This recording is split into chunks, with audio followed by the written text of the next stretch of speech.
Papuri sa kaitaasan, siya'y papurihan, Diyos ng lahat. O papuri sa kaitaasan, siya'y papurihan, ngayon at magpakailanman. Sa ngalan ng Ama, at ng Anak, at ng Espiritu Santo. Amen. Ang pagpapala ng ating Panginoong Hesukristo, ang pag-ibig ng Diyos Ama, at ang pakikipagkaisa ng Espiritu Santo, naway sumainyong lahat. At sumaiyo rin. Mga kapatid, tinipon tayo bilang kaanib ng angka ng Diyos. Kaya dumulog tayo sa mawaing Panginoon na nagpapatawad ng lubos. Sinugong tagapagpagaling sa mga nagsisisi, Panginoon, kaawaan mo kami. Panginoon, kaawaan mo kami. Dumating na tagapag-anyayang mga makasalanan ay magsisi, Kristo, kaawaan mo kami. Kristo, kaawaan mo kami. Nakaluklok ka sa kanan ng Diyos Ama para ipamagitan kami. Panginoon, kaawaan mo kami. Panginoon, kaawaan mo kami. Kaawaan tayo ng makapangyarihang Diyos, patawarin tayo sa ating mga kasalanan at patnubayan tayo sa buhay na walang hanggan. Amen. Manalangin tayo. Ama naming makapangyarihan, itinampok mo ang abad na si San Benito bilang dakilang tagapagturo sa mga nagpapakadalubhasa sa paglilingkod sa iyo. Tanging pag-ibig sa iyo ang amin nawang mapahalagahan para taluntunin naming maliksi at bigay na bigay ang landas ng pagsunod sa iyong kautusan. Sa pamamagitan ni Hesukristo, kasama ng Espiritu Santo, magpasawalang hanggan. Amen. Magsiupo muna ang lahat. Pagbasa mula sa aklat ni Propeta Oseas. Ito ang sinasabi ng Panginoon. Nang bata pa ang Israel, siya'y aking minahal, na parang tunay na anak, at inilabas ko siya sa Ehipto. Ngunit habang siya'y tinatawag ko, lalo naman siyang lumalayo. Lagi na lamang siyang naghahandog sa mga Diyos-Diyosan at nagsusunog ng kamanyang sa kanilang mga Diyos-Diyosan. Ako ang nagturo kay Ephraim na lumakad.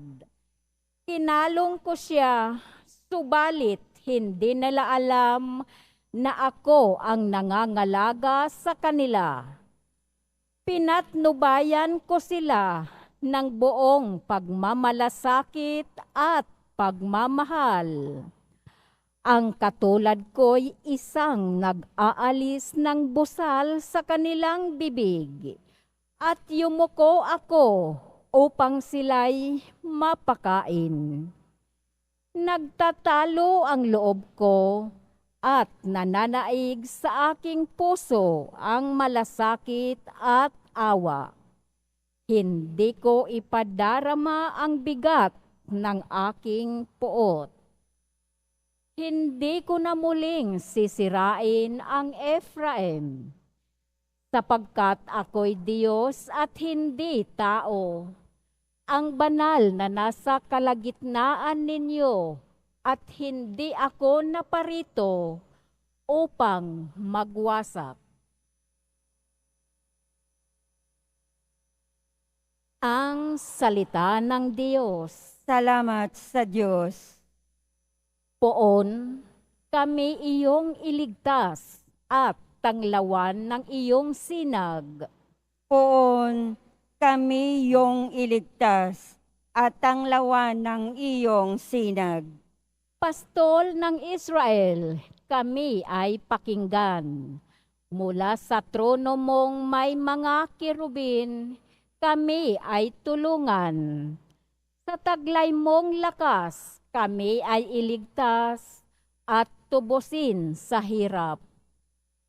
Poon kami iyong iligtas at tanglawan ng iyong sinag. Ika'y manumbalik, O Diyos na dakila. Pagmasdan mo kami mula sa itaas, at ang punong ito'y muling pagyamanin at iyong iligtas. Lumapit ka sana, ang puno ng ubas na itinanim mo ay iyong iligtas.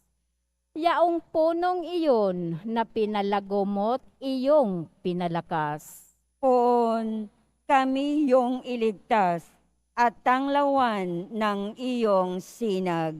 Magsitayo po ang lahat.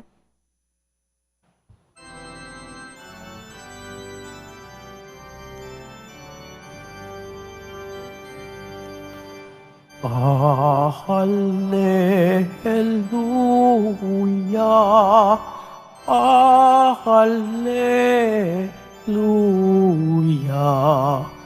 Hallelujah,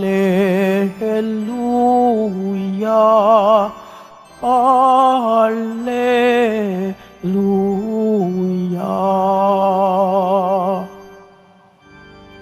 Ang Diyos ay maghahari na, talikdan ang tanang sala, manalig sa balita niya. Hallelujah, Hallelujah, Hallelujah, Hallelujah.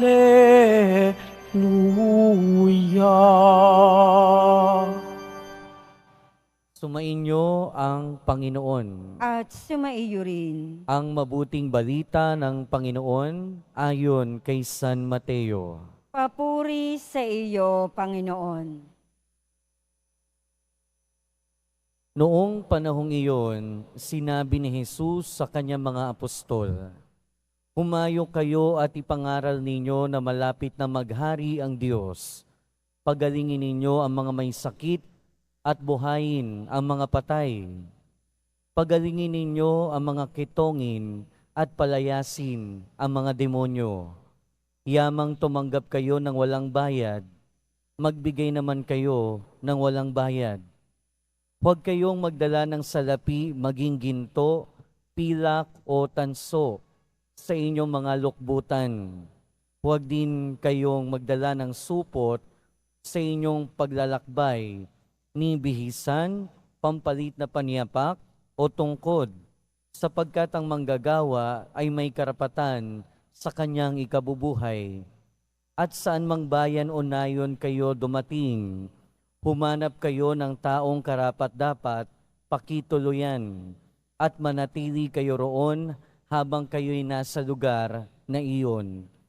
Pagpasok ninyo sa bahay, sabihin ninyo, maghari nawa ang kapayapaan sa bahay na ito. Kung karapat-dapat ang mga tao sa bahay na iyon, panatilihin ninyo sa kanila ang inyong bati. Ngunit kung hindi, bawiin ninyo ito. At kung ayaw kayong tanggapin o pakinggan sa isang tahanan o bayan, umalis kayo roon at ipagpag ang alikabok sa inyong mga paa.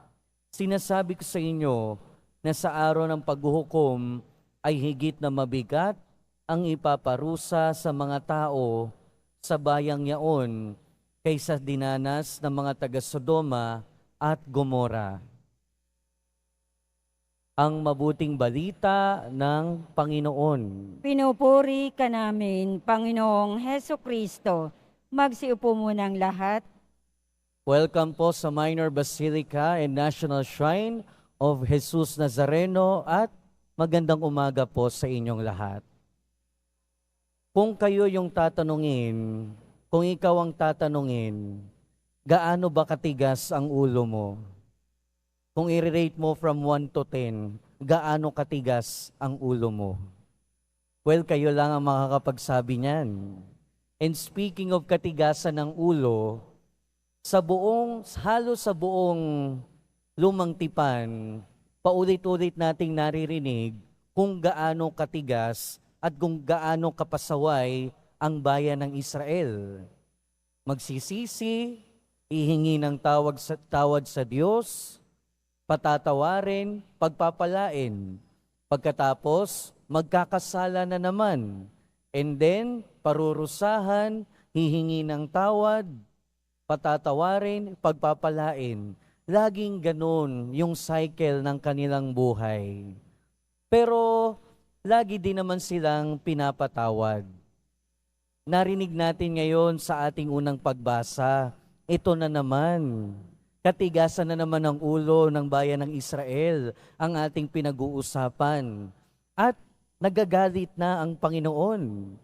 Pero kahit sa galit ng Panginoon, pinipigilan ng Panginoon ang kanyang galit para sa bayan ng Israel. Narinig natin, hindi ko nawawasakin ng Ephraim. Narinig natin sa unang pagbasa na sinasabi dito, mas malaki ang pagmamahal ng Diyos kaysa galit niya. Mas malaki yung pagmamahal ng Diyos kaysa sa kasalanan ng bayan ng Israel. Ang totoo niyan, kung tutuusin, hindi rin naman talaga laging matigas ang ulo ng bayan ng Israel. Kaya lang, lagi nilang hinahayaan yung sarili nila na maimpluwensyahan ng mga bayan na nasa paligid nila. Ano ba yung kadalasang pagkakamali ng Israel?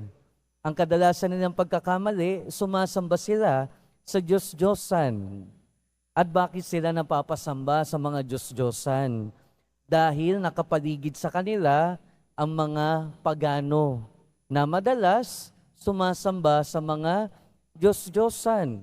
At lagi nilang nami-miss out ang katotohanan na ang Diyos nila ay hindi Diyos-Diyosan.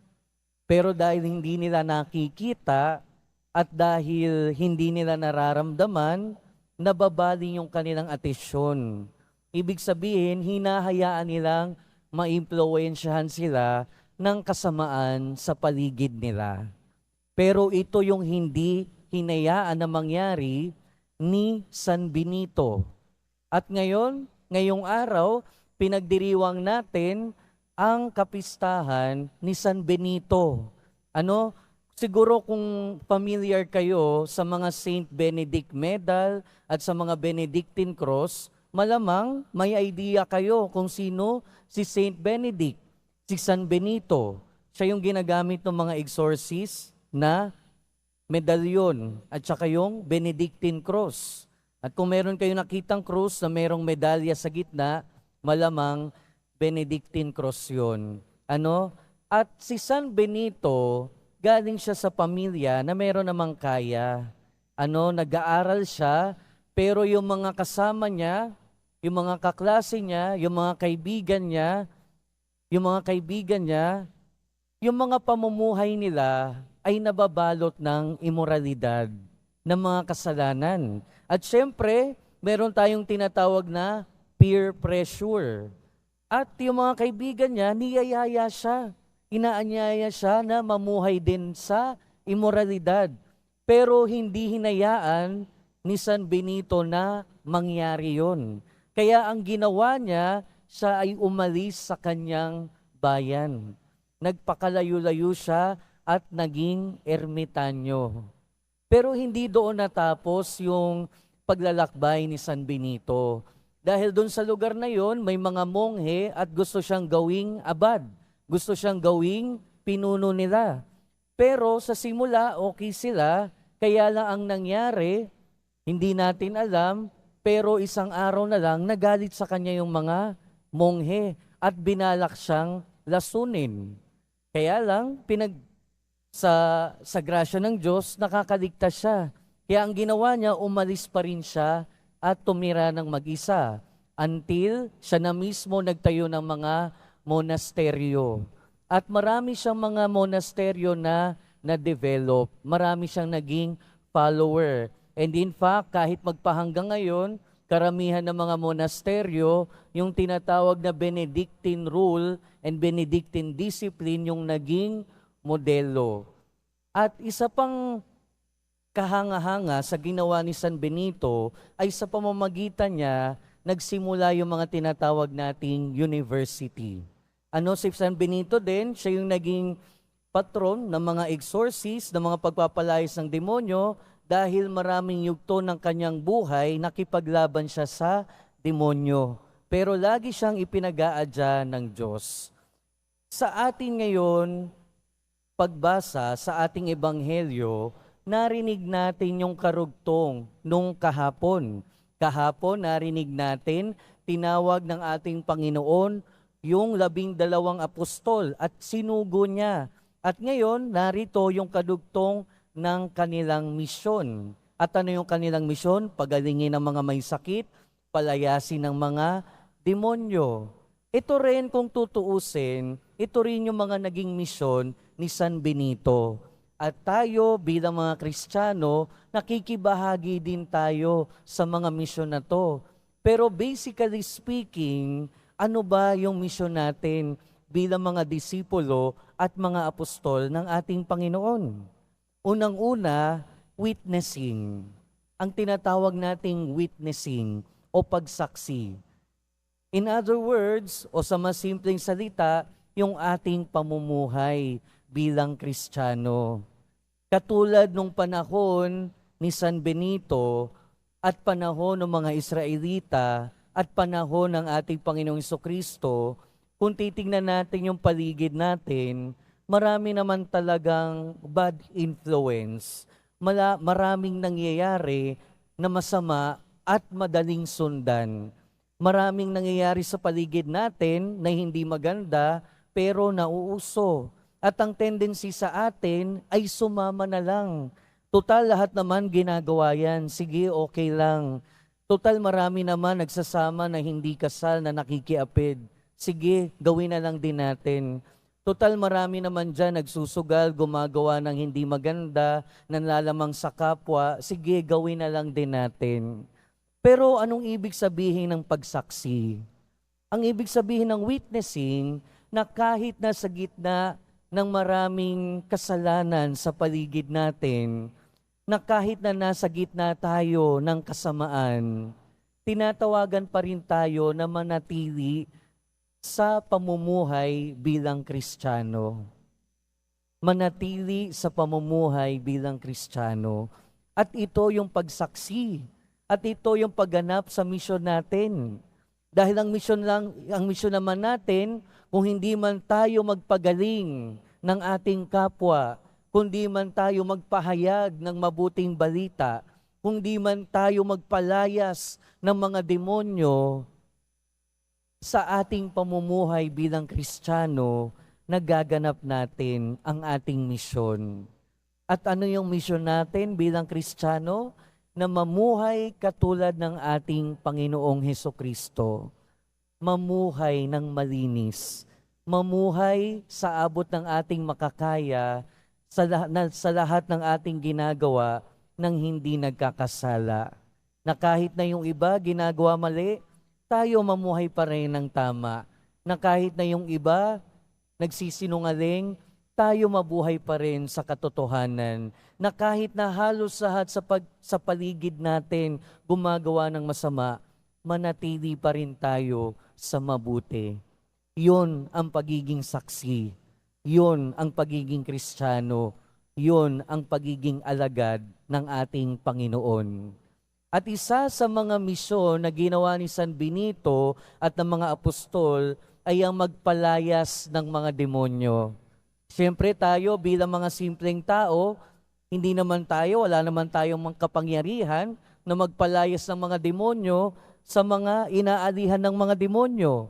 Pero may iba't ibang demonyo na pwede nating malabanan. may iba't ibang demonyo na pwede nating maalis. May demonyo ng katamaran, may demonyo ng chismis, may demonyo ng kasalanan, demonyo ng kahalayan, demonyo ng cellphone, demonyo ng kung ano-ano pa. At kung susuriin natin yung buhay natin, maraming demonyo yung nasa buhay natin na kayang-kaya naman nating paalisin. Kaya sa pagpapatuloy ng ating buhay, mga kapatid, tignan natin si San Benito. Siya ang ating modelo ngayon, na kahit sa gitna ng kasalanan at kasamaan, nagawa niyang umalis, nagawa niyang iwasan. At tignan din natin yung buhay ng mga apostol na tinawag para magmisyon.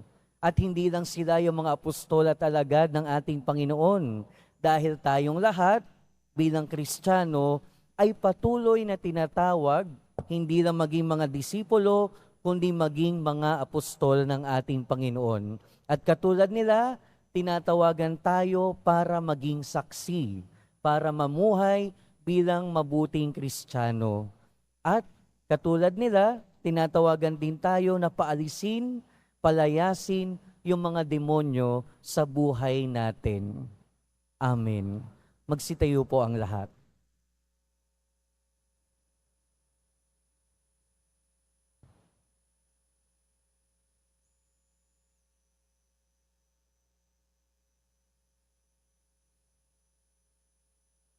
Minamahal kong mga kapatid, tayo ay kabahagi sa walang hanggang plano ng Diyos. Pinili ni Kristo ang bawat isa sa atin sa dahilang tanging siya lamang ang nakababatid. Itaas natin ang ating mga panalangin sa Diyos na siyang nangangalaga sa atin. At sa bawat panalangin ng ating itutugon, papagbigay na Diyos, pakinggan mo kami. Mapagbigay na Diyos, pakinggan mo kami. Ang simbahan naway patuloy na maganyaya at magsugo ng marami pang misyonero upang ipahayag ang kaligtasan ng Diyos. Manalangin tayo. Mapagbigay na Diyos, pakinggan mo kami. Ang mga taong nalilito o kulang sa paggalang sa sarili, naway maunawa ng plano ng Diyos para sa kanila. Manalangin tayo. Mapagbigay na Diyos, pakinggan mo kami. Yaong mga tumatanggi sa mga tagapagdala ng mensahe ng Diyos at sa katotohanan ng kanilang taglay, naway makadama ng habag ng Diyos. Manalangin tayo. Mapagbigay na Diyos, pakinggan mo kami.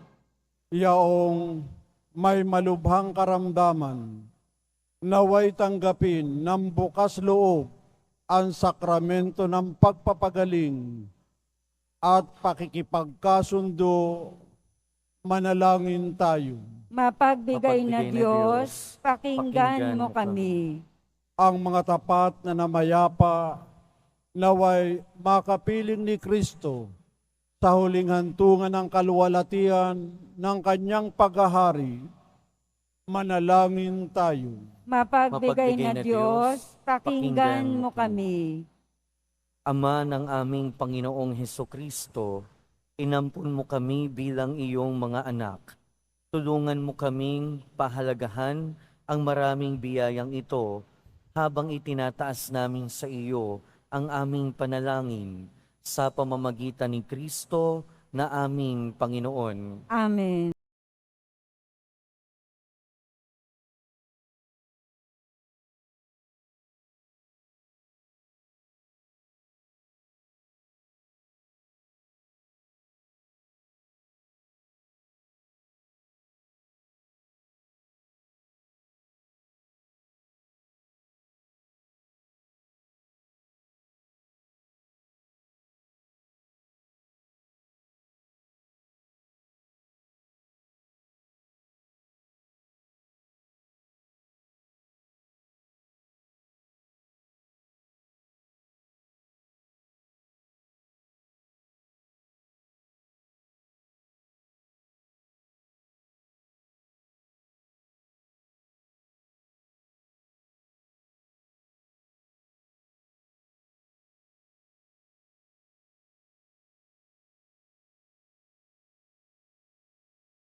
Magsitayo po ang lahat. Manalangin kayo mga kapatid upang ang paghahain natin ay kalugdan ng Diyos amang makapangyarihan. Tanggapin nawa ng Panginoon itong paghahain sa iyong mga kamay, sa kapurihan niya at karangalan, sa ating kapakinabangan at sa buong sambayanan niyang banal. Ama naming lumikha, sa paghahain namin ngayong ginugunita si San Benito, tunghayan mo ang aming mga alay at ipagkaloob mo na matularan namin ang kanyang mga halimbawa. Sa pagdulog sa iyo upang kami pagindapating magkamit ng iyong mga kaloob na pagkakaisa at pagkakasundo sa paglilingkod namin sa iyo, sa pamamagitan ni Hesukristo, kasama ng Espiritu Santo, magpasawalang hanggan. Amen. Sumainyo ang Panginoon. At sumaiyo rin. Itaas sa Diyos ang inyong puso at diwa. Itinaas na namin sa Panginoon. Pasalamatan natin ang Panginoong ating Diyos. Marapat na siya ay pasalamatan. Ama naming makapangyarihan, tunay ngang marapat na ikaw ay aming pasalamatan. Ngayon ikinagagalak naming may mga banal na tao na nagtalaga ng sarili sa anak mong si Hesukristo upang ipamalas nila ang paghahari mo at maakit ang kapwa na manalig sa iyo.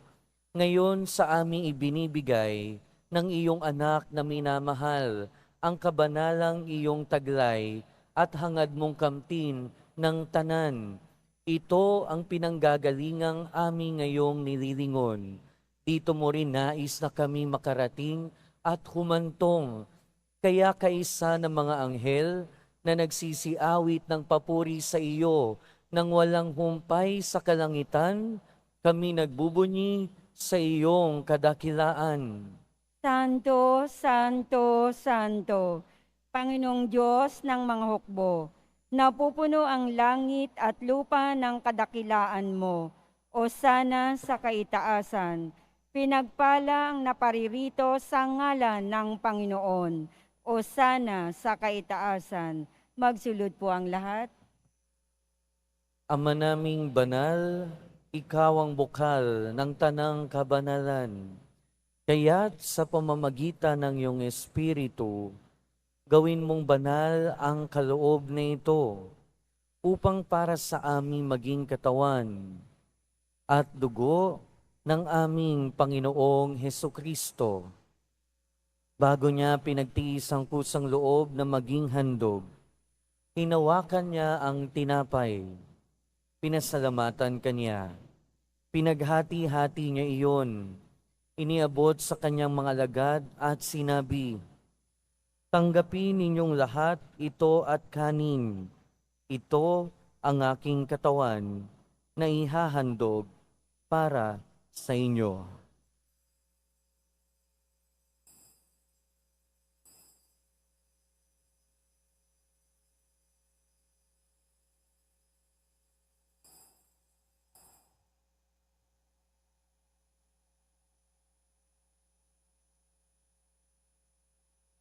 Gayun din naman noong matapos ang hapunan, hinawakan niya ang kalis, muli kanyang pinasalamatan. Iniabot niya ang kalis sa kanyang mga alagad at sinabi, "Tanggapin ninyong lahat ito at inumin. Ito ang kalis ng aking dugo, ng bago at walang hanggang tipan. Ang aking dugo na ibubuhos para sa inyo at para sa lahat, sa ikapagpapatawad ng mga kasalanan. Gawin ninyo ito sa pag-alala sa akin."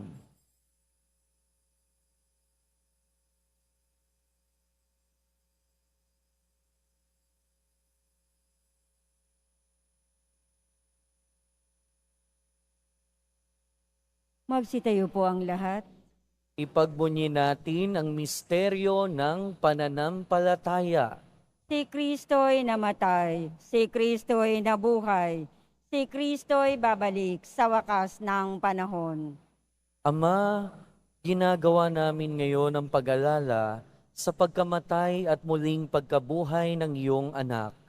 Kaya tiniaalay namin sa iyo ang tinapay na nagbibigay buhay at ang kalis na nagkakaloob ng kaligtasan. Kami nagpapasalamat dahil kami iyong minarapat na tumayo sa harap mo para maglingkod sa iyo.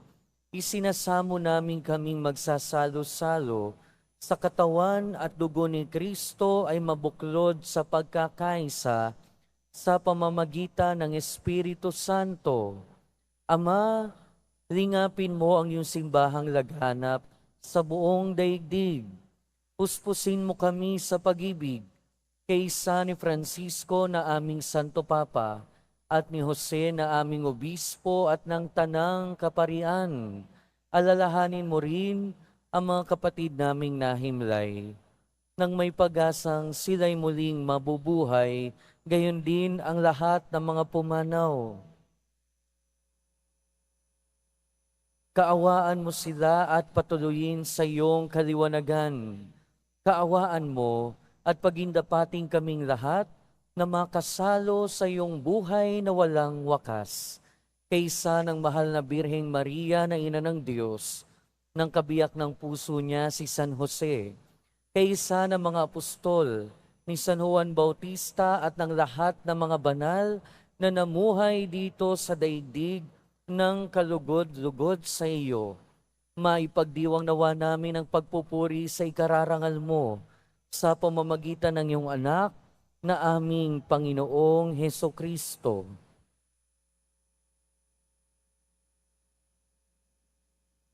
Sa pamamagitan ni Kristo, kasama niya at sa Kanya, ang lahat ng parangal at papuri ay sa iyo, Diyos amang makapangyarihan, kasama ng Espiritu Santo, magpasawalang hanggan. Amen. Sa tagubilin ng mga nakagagaling na utos at turo ni Jesus na Panginoon natin at Diyos, ipahayag natin ng lakas loob. Ama namin, Sumasalangit ka, sambahin ang ngalan mo, mapasa amin ang kaharian mo, sundin ang loob mo dito sa lupa para nang sa langit. Bigyan mo kami ngayon ng aming kakanin sa araw-araw, at patawarin mo kami sa aming mga sala, para ng pagpapatawad namin sa nakakasala sa amin. At huwag mo kaming ipahintulot sa tukso, at iadya mo kami sa lahat ng masama.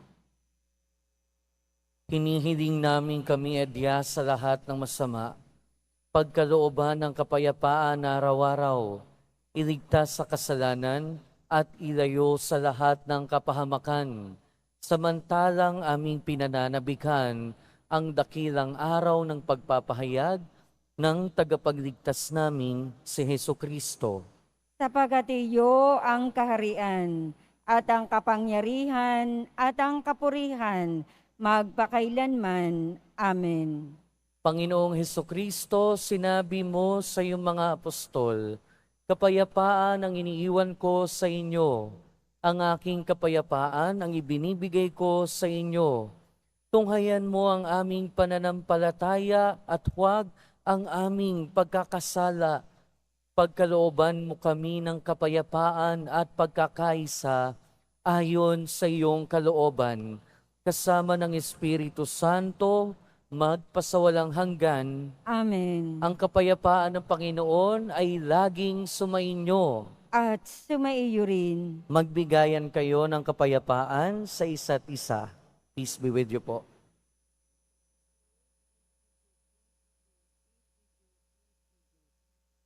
Kordero ng Diyos na nag-aalis ng mga kasalanan ng sanlibutan, maawa ka sa amin. Kordero ng Diyos na nag-aalis ng mga kasalanan ng sanlibutan, maawa ka sa amin. Kordero ng Diyos na nag-aalis ng mga kasalanan ng sanlibutan, ipagkaloob mo sa amin ang kapayapaan. Magsilod po ang lahat.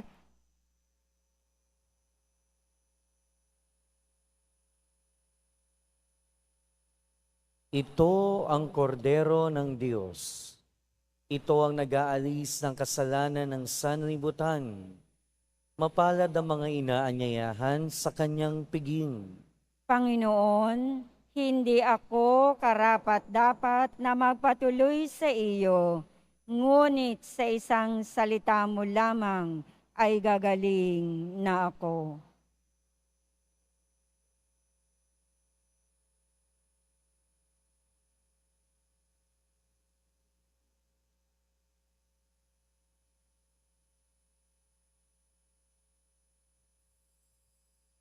Para sa lahat ng tatanggap ng banal na komunyon, sasagot po tayo ng amen. Pagkasabi ng pari o ng lay minister ng katawan ni Kristo at isubo agad sa bibig bago umalis sa harapan ng pari o lay minister. Sumunod po tayo.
Manalangin tayo.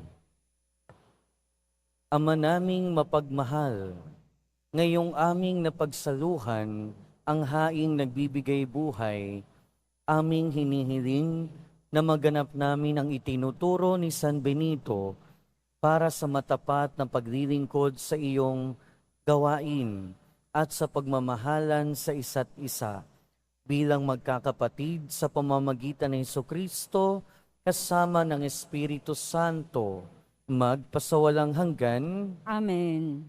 Sumainyo ang Panginoon. At sumaiyo rin.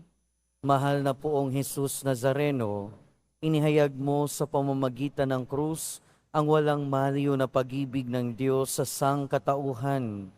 Pakinggan mo ang kahilingan ng iyong angkan na nagsusumamo sa iyo.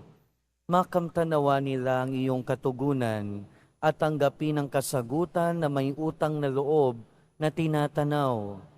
Basbasan din po ninyo ang mga daladala nilang mga imahen at dasalan. Sa pamamagitan ng bendisyon na ito, naway maalala nila ang mga pangako nila noon sa binyag, na ikaw ang kanilang iibigin at paglilingkuran bilang Panginoon, magpasawalang hanggan. Amen. At pagpalain kayo ng makapangyarihan at mapagmahal na Diyos, ng Ama, Anak, at Espiritu Santo. Amen. Humayo kayong taglayang kapayapaan ng Poong Jesus Nazareno. Salamat sa Diyos.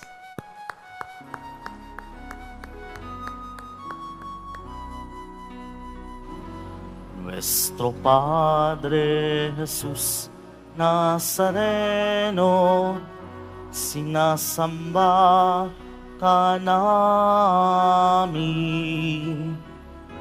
Pinipintuho ka namin. Aral mo ang aming buhay at kaligtasan. Nuestro Padre Jesus Nazareno, iligtas mo kami sa kasalanan. Ang krus mong kinamatayan ay sagisag ng aming kaligtasan. Nuestro Padre Jesus Nazareno, dinarangal ka namin. Nuestro Padre Jesus Nazareno, nilulwalhati ka namin. Nuestro Padre Jesus Nazareno, dinarangal ka namin. Nuestro Padre Jesus Nazareno, nilulwalhati ka namin.